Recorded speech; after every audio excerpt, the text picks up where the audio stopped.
ప్రవీణ్ గారి విషయంలో ఎవరిని కూడా నమ్మడానికి వీల్లేదు. కొంతమందిని అనుమానించినా తప్పు లేదు, అనుమానం ఉన్నప్పుడు షేర్ చేయడం కూడా తప్పు కాదు. Thank you. నేరం విషయంలో అందరినీ అనుమానించవచ్చు, 1% తప్పు కాదు, ఇంక్లూడింగ్ ఫ్యామిలీ మెంబర్స్. నేను ఈ విషయాన్ని, ఈ ప్రవీణ్ బ్రదర్ విషయం అంటలేను, జనరల్గా చెప్తున్నా, వేరే వాటిలలో. దీంట్లో ఇక చెప్పే కాడికి చెప్పినాం, ఇక మళ్ళీ నేను రిపీట్ చేయాల్సిన అవసరం లేదు. ఎవరు? నీల హరీష్. పవన్ కళ్యాణ్ గాడు ఎక్స్ట్రాల్ చేస్తూ ఓవర్ యాక్షన్ మాటలు మాట్లాడుతున్నాడు. సూడో సెక్యులర్లు, కాంగ్రెస్ వాళ్ళు పాకిస్తాన్కి సపోర్ట్ చేస్తున్నారు, అక్కడికి వెళ్ళిపోండి అంటున్నాడు. ఎక్కడో మధ్య ఆసియా నుండి వలస వచ్చిన ఆర్య బ్రాహ్మణుల బీజేపీ ఆర్ఎస్ఎస్ వాళ్ళు అక్కడి దేశానికి వెళ్ళిపోవాలి కదా. రెండో భార్యకు విడాకులు ఇవ్వకుండా మూడో భార్యకు కడుపు చేశాడు, పెళ్లి చేసుకున్నాడు, బాప్టిజం తీసుకున్నాడు, పిల్లల పేర్లు క్రిస్టియన్ పేర్లు పెట్టాడు, ఇఫ్తార్ విందులో బీఫ్ బిర్యానీ తిన్నాడు. వీడికి మాట్లాడే నైతిక హక్కులు ఉన్నాయి 100% కదా. కాకపోతే వాడిని గెలిపించింది అక్కడ వాడు కుమ్మక్కైంది బ్రాహ్మణులతో కాబట్టి వీడిని అక్కడ గోదావరి జిల్లా బ్రాహ్మణులే వీడిని మోడీ దగ్గర తీసుకుపోయారు కాబట్టి వీనికి ఫేస్ వాల్యూ ఉంది కాబట్టి వీని ద్వారా ఏది నీకు ఏమంటారు ఇక్కడ అధికారం వచ్చే అవకాశం ఉంటుంది అని వాడిని ఇక్కడ ఈ పొత్తు పెట్టిపించింది. చంద్రబాబు నాయుడు జైల్లో పెట్టిపించింది, ఆయన వినేటట్టు చేసుకున్నది. ఇదంతా ఇక్కడ గోదావరి జిల్లాలో బ్రాహ్మణులు ఈ దుర్మార్గం ద్వారా చేపిస్తున్నారు. ఇప్పుడు టీడీపీకి వాళ్ళకి విధిలే పరిస్థితులలో టీడీపీకి ఇప్పుడు అవకాశం ఇచ్చారు, కానీ నెక్స్ట్ టైం ఈ పవన్ కళ్యాణ్ ముఖంను పెట్టే వీళ్ళు పోటీకి పోతారు, పవన్ కళ్యాణ్ ముఖ్యమంత్రి చేస్తారు. కాబట్టి వాడికి ఆల్రెడీ హామీ తీసుకొని వచ్చిండు కాబట్టి వాడు బీజేపీ సంఖ్యను ఆకుతాడు. ఆ తర్వాత ఈ నెక్స్ట్ టర్మ్ అయిపోయినాక నెక్స్ట్ టర్మ్ 100% బీజేపీ వస్తుంది. అప్పటి వరకు వాళ్ళు ఇక్కడ ఇది ఆంధ్రప్రదేశ్ రాజకీయాల మీద పట్టు సాధిస్తారు. ఆ తర్వాత ఒరిస్సాలో చేసినట్టుగా చేస్తారు. ఒరిస్సాలో నవీన్ పట్నాయక్ మిత్రపక్షం 100% మోడీకి సపోర్ట్ చేసిండు, లేవకుండా కొట్టిర్రు. So same thing. ఓకే, ఇప్పుడు టీడీపీని కొడతారు ఫస్ట్, తర్వాత జనసేనకి లేపుతారు. వాళ్ళకి ఒక ఫేస్ వాల్యూ ఇవ్వాలి. ఇక్కడ ఫేస్ ఉన్న బీజేపీ లీడర్ లేడు కాబట్టి అది అయిపోయినాక ఆ తర్వాత బీజేపీ వస్తుంది. సో వాళ్ళకి మిత్రపక్షం శత్రుపక్షం లేదు, అధికారం కావాలంతే. అధికారం కావాలి, దోసుకోవాలి, దోసుకున్నది దాసుకోవాలి. ఎస్. సో పాకిస్తాన్ అనేది ఒక దేశము, వాళ్ళ బతుకులు వాళ్ళు బతుకుతున్నారు, మన బతుకులు మనం బతుకుతున్నాం. సో వీళ్ళ యొక్క భావజాలాన్ని ఎవడు వ్యతిరేకిస్తే వాళ్ళ మీద బురద వాళ్తా అంటే నిజమవుతుందా? అది చెప్పండి, నిజమవుతుందా? ఇది ఎవరో ఉండే, ఇది మంచిగా ఉండే పోస్ట్, కరెక్ట్ వాస్తవం ఉండే ఏదబ్బా ఒకటి గ్రాఫ్ లెక్క గీసి చెప్పిండ్రు. ఏంటంటే వీళ్ళు ఎట్లా బురద వెళ్తారు అనేది, వీళ్ళకి సపోర్ట్ చేస్తే ఎట్లా మాట్లాడతారు, సపోర్ట్ చేయకపోతే ఎట్లా మాట్లాడతారు అనేది. ఏదబ్బా దేశభక్తుడు లేకపోతే దేశద్రోహి అని ముద్ర వేస్తారు. ఇన్ని ఫోటోలలో ఎడ దొరకాలి? గ్రాఫిక్స్ ఉండే ఏంటంటే వీళ్ళకి సపోర్ట్ చేస్తేనేమో దొరికింది. Do you support Modi? Do you support Modi? ఏంది యాంటీ సపోర్ట్ చేసినావు అనుకో నువ్వు దేశభక్తుడివి, ఓకే, నువ్వు మంచోడివి, నువ్వు గొప్పోడివి.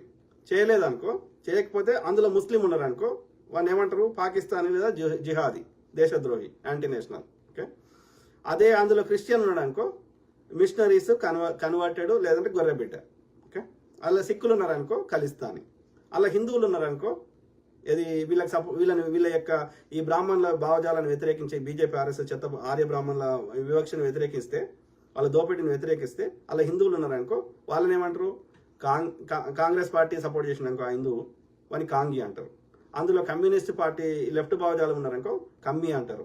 ఓకే, అందులో ఈ యొక్క సెక్యులర్ భావజాలం అనుకో మా అమ్మను ప్రేమిస్తా వేరే వాళ్ళ అమ్మను గౌరవిస్తా ఉన్నారనుకో, అట్లాంటి సెక్యులర్ భావజాలం ఉన్నారనుకో, నా మతాన్ని ప్రేమిస్తా అన్య మతాలను గౌరవిస్తా ఉన్నారనుకో వాళ్ళని సెక్యులర్ అని అదేదో భూత పదం లెక్క ఇలా మాట్లాడతారు. వీళ్ళందరూ దేశద్రోహులని ముద్ర వేస్తారు. ఇదే చేసిండు హిట్లర్.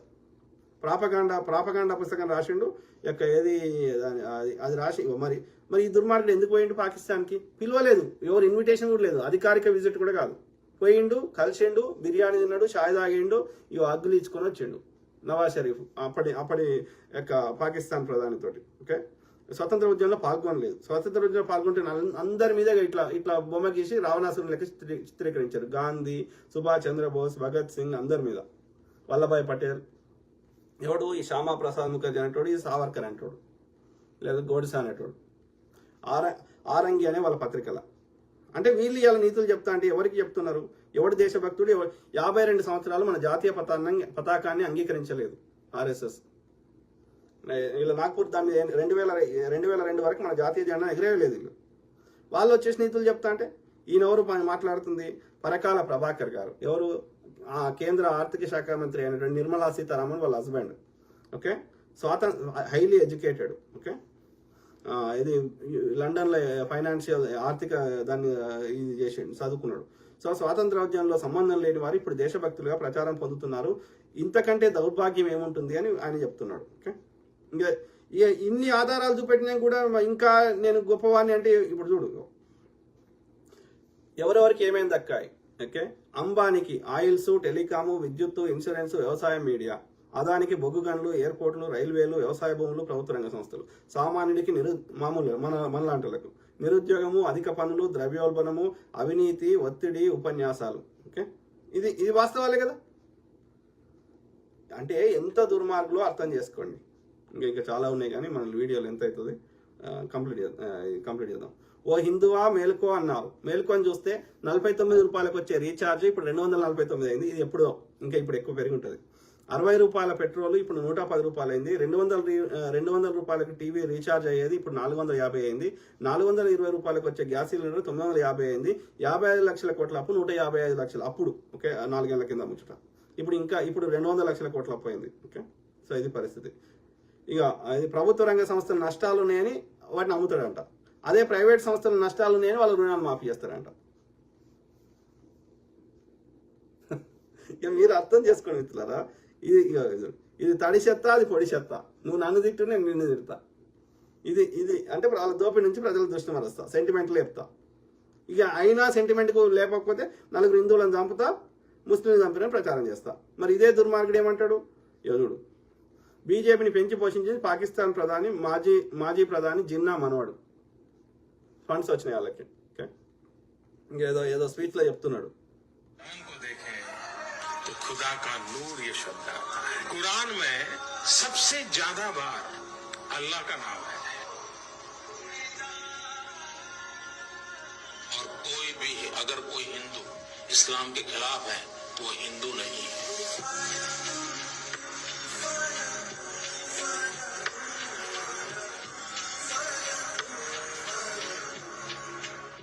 మీరే చెప్పాలి. వాళ్ళు చెప్పే మాటలే చేదలేకన్నా పొందనుందా? మీరే చెప్పండి దయచేసి. माइनॉरिटीज इस देश के नागरिक हैं. माइनॉरिटीज इस देश की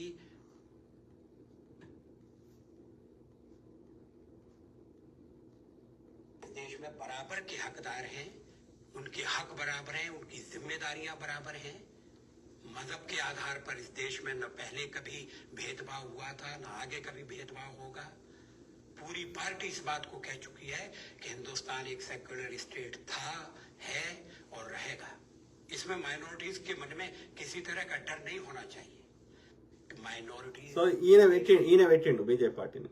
ఓకే, సో ఆయన తన సన్నిహితుల దగ్గర చెప్పుకొని బాధపడ్డాడు. ఈ మోడీని ఎందుకు నేను ముఖ్యమంత్రి చేసిన గుజరాత్ కానీ. నేను ఎవరో చెప్తే నేను చెప్తలే, ఈయన మేనకోడలు చెప్తుంది రాంచీలో. అర్థమైందా?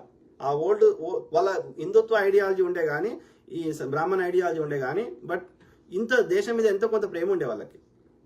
వాళ్ళని నా అనుమానం ప్రకారం సుష్మా స్వరాజ్ని, అరుణ్ జైట్లీని, ఓల్డ్ జనరేషన్ వాళ్ళు మా దోపిడికి అడ్డుపడుతున్నారని వాళ్ళని కూడా వీళ్ళే చంపేసి ఉంటారు. సడన్ గా చచ్చిపోయారు వాళ్ళు without any good reason. So they can go to any extent. అప్పుడు స్వామీజీలు, మఠాధిపతులు కూడా వచ్చి చెప్పారు, నువ్వు అనుభవిస్తావు మోడీ అని చెప్పి. ఒక్క నిమిషం కాదు వాళ్ళకి చంపడం ఈ దుర్మార్గులకి. సో అది నడుస్తుంది. ఇది చూడు, ఏదైనా నువ్వేం చేసినావు, ఎందుకు ఓటేయాలంటే ఎట్లా పోతున్నాడు ఇది చూడు. गंदगी को मुद्दा ना बनाकर, बेरोजगारी को मुद्दा ना बनाकर, इलाके में पानी की भारी कमी है, इसको मुद्दा ना बनाकर सिर्फ मंदिर पर राजनीति करके आप ध्रुवीकरण करना चाहते हैं. सांसद ने कहा कि भारत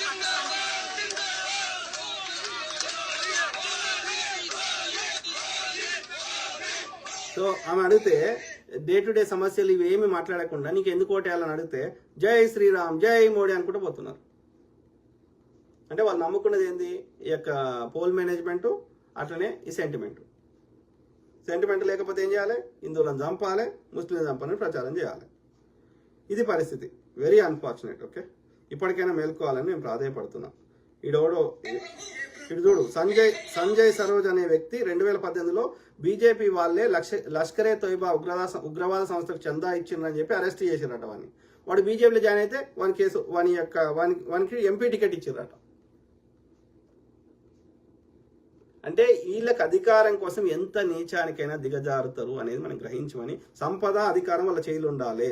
ఓకే, మిగతా అందరూ వాళ్ళు చెప్పినట్టు వినాలంటే వాళ్ళ దగ్గర ఉన్న సంపద లేకుండా చేయాలి, వాళ్ళకి ఏదో ఇవ్వాలి, వానికి చదువు లేకుండా చేయాలి, జ్ఞానం లేకుండా చేయాలి.